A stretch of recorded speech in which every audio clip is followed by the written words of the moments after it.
speaker is Dr. Nancy Baker. Dr. Baker is an associate professor in the Department of Occupational Therapy and a graduate school faculty member of the School of Health and Rehabilitation Sciences at the University of Pittsburgh. Dr. Baker's research focuses on developing and testing methods to enhance the musculoskeletal health of workers.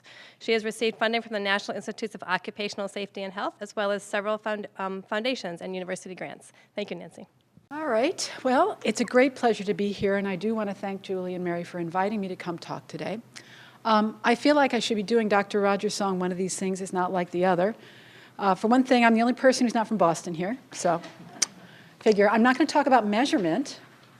And I don't have a joke, although the joke is on me, because when I developed this title, I realized that I'm actually sort of lying to you. This is, the title is Comparative Effectiveness Research, a New Study Design for Clinical Practice.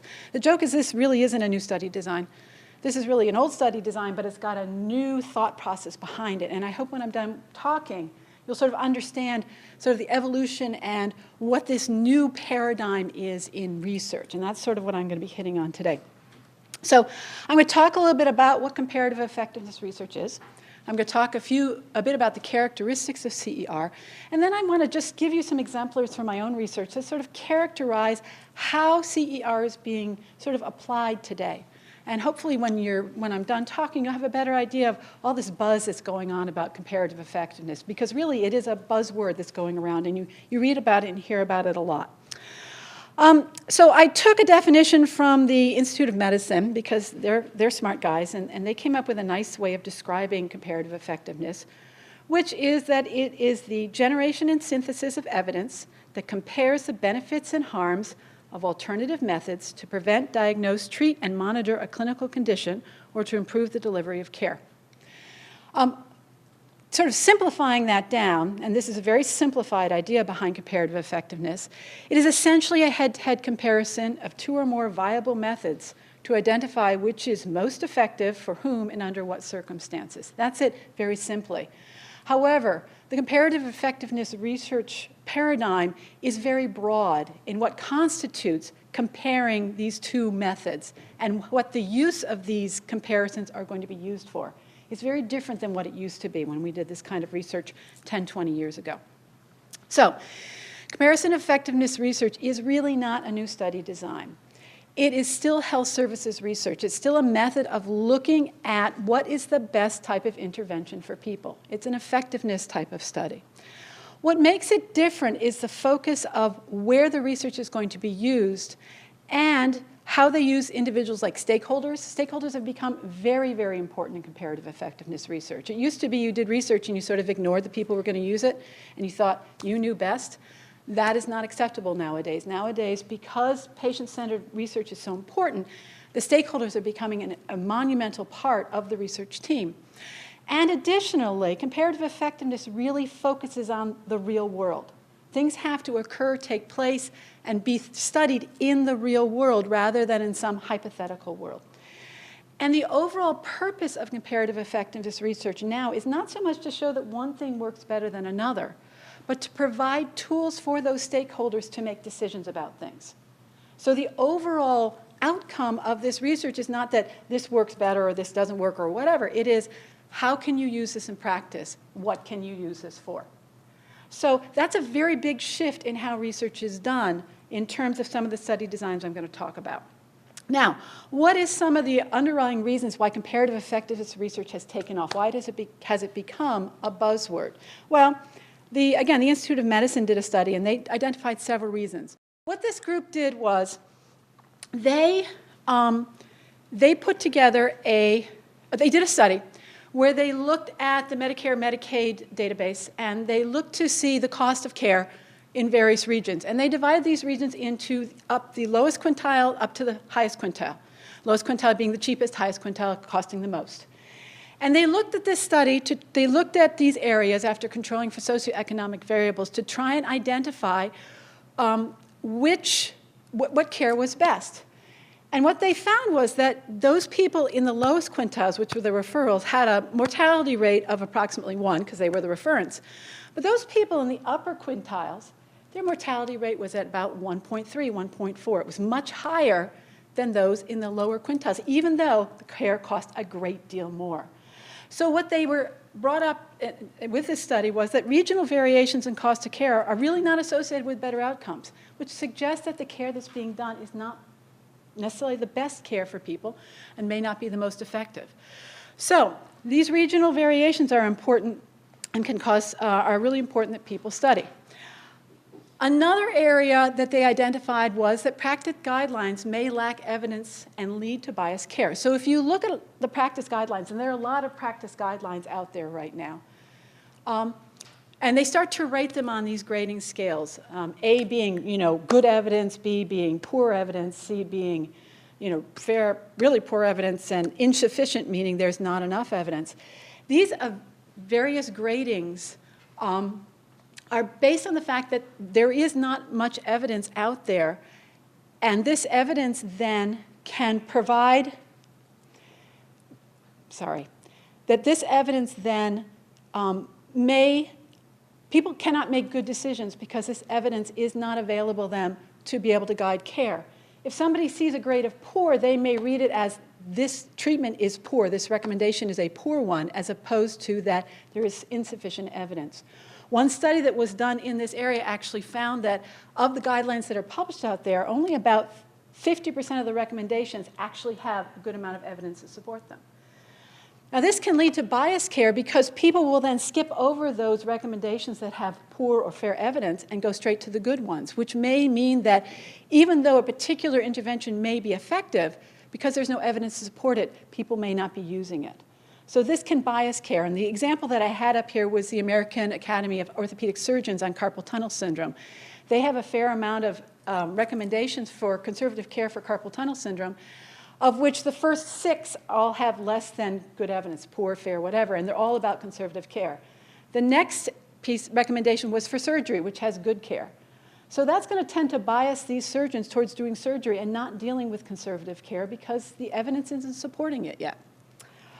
Another reason why you might see comparative effectiveness research may be useful is that client-centered care requires research to address individual variations. So people are very interested now in not so much that something works, but who it works for. And a study that I did looking at alternative keyboards is sort of an example of how this comparative effectiveness research is starting to come to the front. I was interested in looking at which alternative keyboard was most effective at reducing musculoskeletal discomfort in people who use keyboards. I used an alternative keyboard, the lower keyboard, and a standard keyboard. And what I found when I worked at the population level was that your average keyboard user, both keyboards were equally effective. Didn't matter. But when I delved down and looked at a characteristic that could be important, which was severity of baseline discomfort, I found that users with severe discomfort tended to do better with the alternative keyboard. So now when I'm starting to make recommendations about keyboards, I can say, all right, you have severe discomfort, you may do better with an alternative keyboard, but if you have mild discomfort, it may not really matter. I may not really want to prescribe this. So it becomes important to be able to delve down a little bit more into what's going on. The recognition of this need for improved decision-making has really affected funding, and I suspect most of you are pretty savvy to what's going on out here, but I think it's really interesting to put up the numbers. The Agency for Health Care Research and Quality, their budget, and they're routinely the people who fund this kind of guideline development, and they used to do a lot of comparative effectiveness research. Their funding jumped from $30 million to $88 million from 2009 to 2012, which is a very large jump in this funding era. The American Recovery and Reinvestment Act of 2009, they pumped $1.1 billion into comparative effectiveness research in that year. And this, of course, has to some degree come up with PCORI, the Patient-Centered Outcomes Research Institute, which is purely focused on comparative effectiveness research. This is the only type of research they are funding. And they are supposed to have about $500 million a year guaranteed for at least until 2019 to fund comparative effectiveness research grants. So this is an area where a lot of money is being put in because people really see the need for comparative effectiveness. So let's talk a little bit about what comparative effectiveness research is. When they talk about comparative effectiveness research, they talk that you use a lot of variety of data sources and research methods. So it used to be, again, the randomized clinical trial was the king. That's the only way you could show that something was effective, and that's what you had to aim for. And while randomized clinical trials are still important, a lot of other designs are being put forth as methods to develop this decision-making tools. And the basic idea is that you want to, not surprisingly, match the type of design you use to your question and to the state of the science that's currently available in that particular area. So all three types of designs, non-experimental, experimental, and synthesis, are all portions that are necessary for this kind of design implementation. So if you have very little evidence in a particular area, people are starting to do more non-experimental designs. Case series, cross-sectional, case control, cohort, and registries are really becoming very important in developing research in terms of comparative effectiveness. People are using a lot more registries for this kind of thing. If you have more evidence, but you still need more information about effectiveness, you're going to move towards the experimental design because you want to do the cause and effect. But it may not be the classic randomized clinical trial. Maybe a quasi-experimental trial is more appropriate, or pragmatic trial, or a cluster randomized clinical trial may be the best study design for what you're trying to talk about. In areas where there's a lot of evidence for a particular area, researchers are being encouraged to synthesize this evidence so that decision makers have sort of a combined idea of what is going on. And this would be the systematic reviews and meta-analyses. These are being funded for comparative effectiveness as well. So you can see all study designs are welcome in the comparative effectiveness paradigm. It's how you use them and the information that you come up with that make the data source important. Comparative effectiveness also informs specific clinical decisions, and these decisions may be related to risk, diagnosis, treatment, prognosis. But the questions they're going to answer is going to depend on the person who's using them, the stakeholder that's involved. So if you're looking at stakeholders maybe who are actually directly involved in care, such as patients and healthcare professionals, the questions you might see answered for something like risk is, how at risk is this patient for this disorder? What characteristics of this patient put them at risk? Diagnosis might be, do I need to screen this patient? Or what is the best diagnostic tool to identify if this patient has this problem? Treatment might be, what is the best treatment? Of treatment A and treatment B with these harms and these benefits, which is going to be best for this patient given their characteristics and their lifestyle? And of course, prognosis. If I do this treatment, what's going to be the outcome? Am I going to have to do other treatments? Are there going to be problems? What do I need to know about this particular treatment paradigm? If you're dealing more at the population level, though, their questions might shift and how you study them might shift. So risk questions might be, what are methods to prevent healthcare problems in the population? How can I intervene before the problem occurs? Diagnostic questions might be about screening. Should I be screening the population for this area? And what should that screening look like, and who should be involved? Treatment might be, again, what kind of treatment should insurance companies pay for? What's best to do? Prognosis questions might be, again, is this treatment going to improve people, and at what level? How much funding am I going to have to put aside for people who are having problems with this? Any of these questions might be a question that could be answered through comparative effectiveness research. So obviously, the study design has to be to answer the particular question for the particular stakeholder. And not every research study is going to be able to answer every one of these questions. Comparative effectiveness really looks at heterogeneous patient populations. And we all know those randomized clinical trials that used to be done where the people were perfect. They had no additional comorbidities. They were all males. They were all between the ages of 40 and 45. They were going to take the medication perfectly. They were very homogeneous. And while they did give some good information, they really didn't give good decision tools to the rest of the people out there. So comparative effectiveness research is much more going towards a heterogeneous patient population and doing large data sets that can then be analyzed further to understand how different characteristics affect different outcomes. Comparative effectiveness research compares alternative treatments that are both best practice. You cannot compare a treatment to no treatment. Placebos are not really considered comparative effectiveness. The only time you could do no treatment if something like watchful waiting is a good possibility of a decent alternative treatment. So it is 2 treatments that are considered to be potentially good treatments. And the research looks at the benefits and harms in the combination of 2 of the both, rather than does one work better than the other. As I stated before, it describes results at the population and subgroup level. So we do want to know in the big picture, does this thing work? But we also want to know, who does it work best for? And maybe there's one treatment that works better for one group and another treatment that works better for another group. And that's part of what our research is going to answer. Comparative effectiveness is conducted to test specific interventions under real-world circumstances. So we are very interested in not just we're very interested in patient-centered outcomes, and we've heard a lot about this today, which is really excellent. But in this case, patient-centered outcomes are the ones that really matter to the stakeholders. What do the stakeholders care about?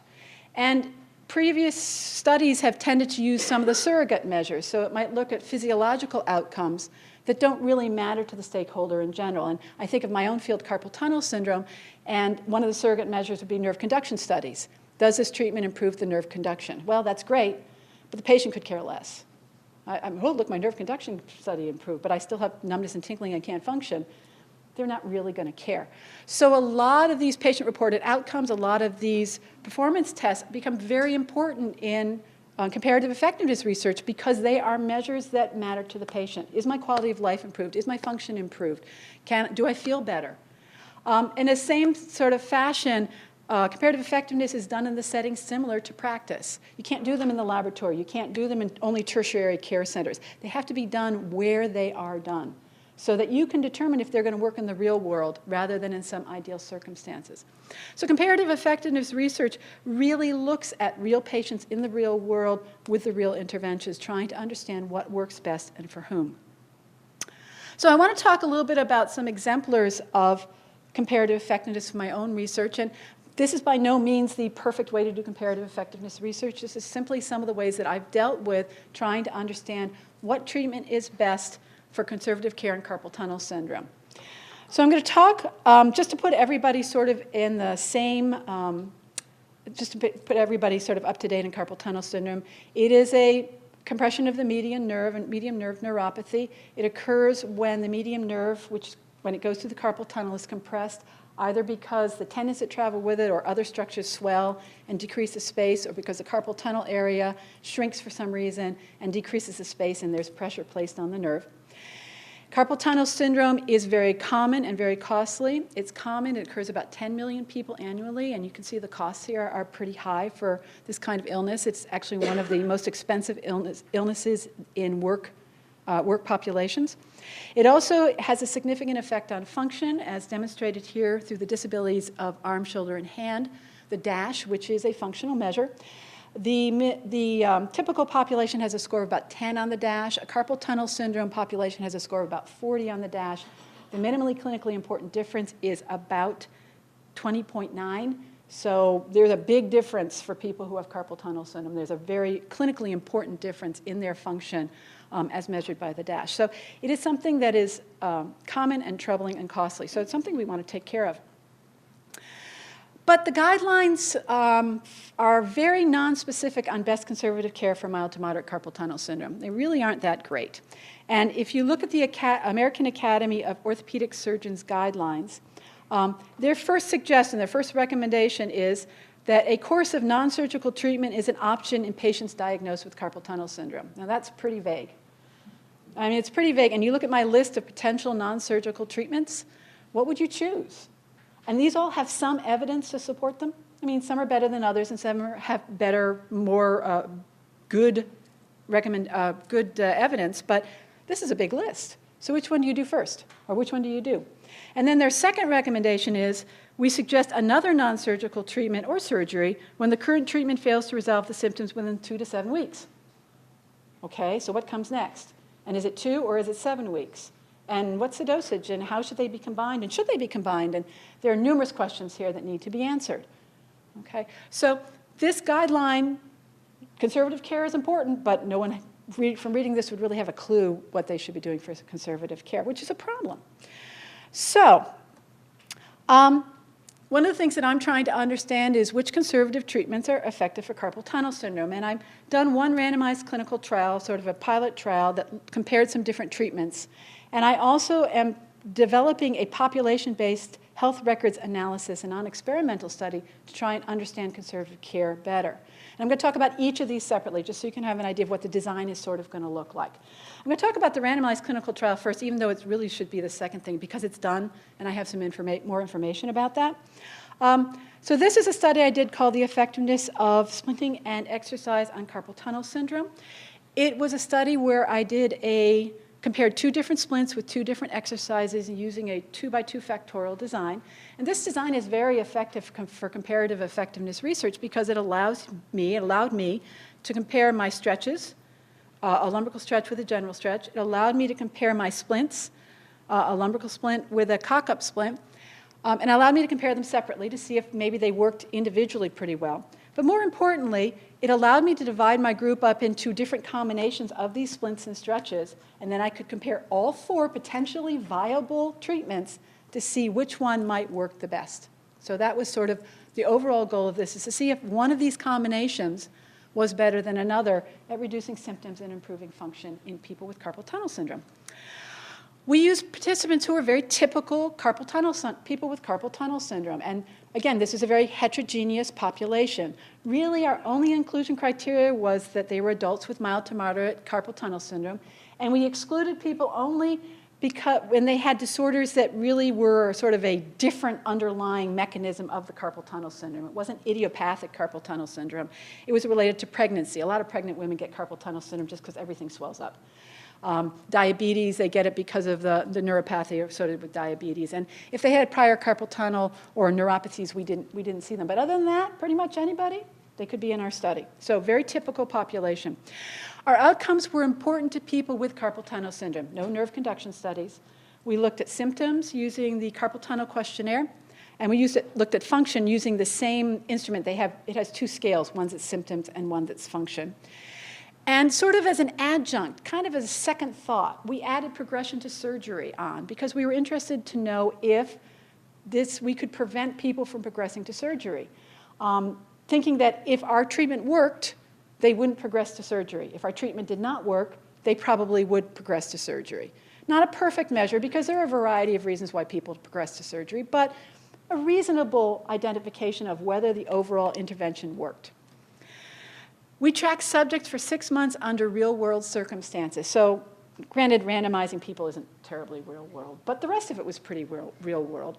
People gave us some baseline data, and then we gave them the splint and exercises, and we asked them to wear the splint every night and stretch 6 times per day for a 4-week period, which is a pretty typical period of time for this particular conservative treatment. And then when they came back after 4 weeks, we said, great, you can keep wearing the splint and doing the stretches if you want, which is typical advice to patients. If your doctor suggests you should get other conservative treatment, you can. If your doctor suggests a surgery, you can do it. Whatever you would normally do it now. And then we tracked them for 6 months total to see what would happen.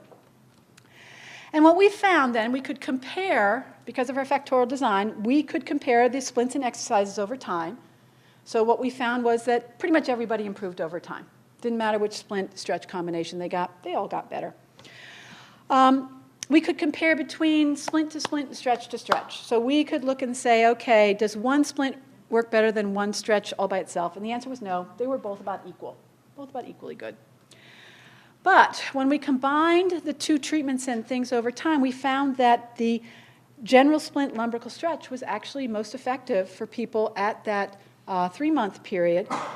And then when we looked at 6 months and looked at who had the significantly greatest clinically important change in function at 6 months, we found, again, that general splint lumbrical stretch was obviously had a real improvement in the materials. So this was a pretty good thing. So we now have one combination that we think is pretty good that we can then study further to see if how it compares to other treatments for conservative carpal tunnel syndrome. Now, I had mentioned that we looked at surgery as sort of an afterthought. So we asked everybody to report to us if they'd had surgery, and we got most of the people to report to us. And what we found was that our progression to surgery was much lower compared to an historical cohort. And this was not for one particular combination, but for all the splints and stretches, just because we didn't have enough power to look at one splint combination. And only about 25% of our study went on to surgery. About 50% of the subjects in a study that only looked at splinting went on to surgery, which is a number needed to treat of about 4. So that seems like our treatment was pretty good. And so we now have some information to give our stakeholders, people with carpal tunnel syndrome. Here's a treatment that has the potential to work. And to me, the best thing about this study was that the stakeholders agreed that this was useful information, because I got a call, it's not here. I got a call from Good Housekeeping. And Good Housekeeping asked me if they could put the results of my study into their magazine. And so my study showed up in a little paragraph in Good Housekeeping. I got Good Housekeeping seal of approval for my study with the stretches and the splinting. And how much more can you get to stakeholders than going through Good Housekeeping? I mean, really and truly, all the publications in all the scientific journals, I probably got more readers from Good Housekeeping than any place else. And it came to them, they could use it. They could make decisions based on it. All right, so here's the second study that I just want to touch on, which is a large data set analysis that I'm developing that's going to look at trajectories of conservative care in carpal tunnel syndrome and their association with surgery. So again, we've already sort of put out there really are no descriptions of usual courses of conservative carpal tunnel syndrome care. There are no descriptions at all of what people are typically doing. And so it's hard to know the effectiveness of different clinical courses for carpal tunnel syndrome. So does it work better to have a splint and steroid injection, or maybe we need to do steroid, then ultrasound, then massage, or who knows what combination is really going to work. We don't know how much it costs, and we don't know which one is effective. And again, effective, we're using progression to surgery as a marker of potential effectiveness. So we wanted to be able to look at these trajectories and try to understand their association with surgery. So we're doing this large data set analysis, and it will help us to describe the types of conservative patient care for incident carpal tunnel syndrome. So which types of conservative treatments are used, and sort of what's the order and combination of these particular treatments. We're going to be able to look at and evaluate the relationship between trajectories and patients' progression to surgery with questions like what trajectories are associated with increased risk for surgery, and how is risk for surgery modified by patient characteristics and system characteristics. So we're starting to dig down a little to identify for whom and under what circumstances. And then we're going to also use this data set to estimate some of the costs of treatment with questions like what costs are associated with conservative and surgical treatment, and which trajectories are associated with increased risk of high costs. And the study design will basically be really real world, because we're going to use interventions that are typically used by potentially 780,000 insurance claims. So we're going to have access to an entire healthcare insurance claim system. We're going to be able to pull out those people who are diagnosed with carpal tunnel syndrome, and we're going to track them for 12 months within that system to see what kind of care they are going to get. And we're going to look to see if they progress to surgery, and if they don't, and then we're going to analyze just to sort of see what's going on and describe the information about the material that's going on there. Now, obviously, this is not going to be a beautiful cause and effect. I'm not going to be able to say this is the best treatment, because this kind of design doesn't lend itself to it. But it is going to allow me to describe things and understand better what's being done out there. And it will also give me some markers of things that require further study. So the best thing that's going to come out of this study is it's going to help me to understand what further research needs to be done. But it will inform specific clinical decisions. So it's going to help the patients and healthcare providers and population people know what courses of CTS care are typically being used. And it's going to talk a little bit about how these are associated with surgery, and what people they work best for, perhaps, and which course is most cost effective. So it's going to give me some information that can help with clinical decision making. One more tool in that decision making paradigm. So hopefully after seeing this, you sort of see it's really not new methodology, but it's a new paradigm in health services research. It's really allowing us to think differently about how we research for our clients, and how they can use that research to direct their own care and do some additional decision making. So that is all I have to say. And I just wanted to mention to the faculty who've worked with me, the funding for the carpal tunnel grant, and any references. If there's a lot of information out there on comparative effectiveness research, and I strongly recommend you go if you're interested in this area, and you probably should be. There's a lot to read out there and a lot of information. And PCORI has great information, and the Institute of Medicine has a really good whole book on this area. There's a lot of good information out there. Thank you.